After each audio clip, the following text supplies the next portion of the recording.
Ang tsinelas. Bow. Ang aking tsinelas ay makulay at maganda. Kay sarap sa paa at malambot pa.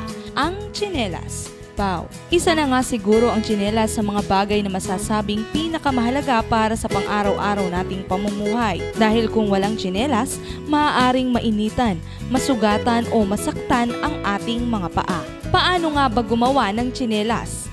Malaki ba ang kita sa ganitong klase ng hanap buhay?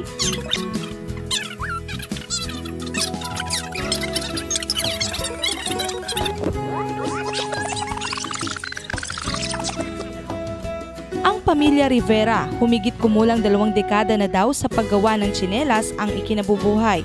Kung iisipin, masasabing eksperto na sila sa paggawa nito. Kaya naman hindi nakapagtataka na ang Rivera's Footwear ay sikat at tinatangkilik hindi lamang dito sa lalawigan ng Nueva Ecija kundi maging sa iba't ibang probinsya gaya ng Tarlac. Kilala rin ito sa tibay at murang presyo. Mahigit kumulang 300 tsinelas daw ang nagagawa nila sa isang araw. At kung talagang dagsa ang order, ay umaabot ito sa 5 hanggang 10,000 pares ng tsinelas. Ang halaga nung ibinenta naming tricycle noon, 35,000. Ngayon, yun ang pinuhunan namin. Kasi nga, yung mga anak ko pa, kung mga lalaki, para nakapirmi lang sa kanilang bahay kung matututunan nila. Ayan, nangyari naman na sila pare-parehas ng may gawaan. Ito yung dalawang klase ng tsinelas na tinatawag natin. Ito, isa na to ay ipit kung tawagin. Ito naman ay bekwat. Si Kuya Ricky, 13 taong gulang pa lamang daw nang siya ay magsimulang matuto sa paggawa ng tsinelas. At ngayon na halos nasa 3 dekada na siya sa ganitong hanap buhay ay hindi pa rin daw niya ito iiwan. Bakit nilalagyan ng ganito? Para saan to? Yan yung pinakaswelas.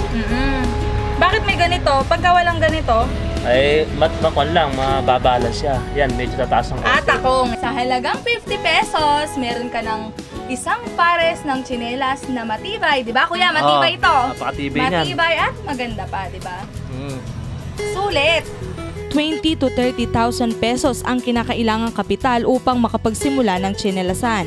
Pero sulit naman daw ito dahil sa isang pares ng tsinelas, kaya mong kumita ng higit pa sa kalahati ng presyo nito. Ang mga pangunahing gamit sa paggawa ng tsinelas ay makina, tela, rubber o goma, swelas, pandikit o rugby, panukat at hiwas o pantabas. Payo ng pamilya Rivera, hindi naman daw kailangan ng sobrang laki ang iyong kapital kapag ikaw ay magnenegosyo. Unang-una, yung makaraos ka kasi itong hanap buhay nato sa tiyaga. Talagang kailangan matyaga ka. Ang mahalaga nga daw sa isang negosyante ay nasa puso at isip ang layuning umasenso ng walang tinatapakan at inaagrabyadong tao.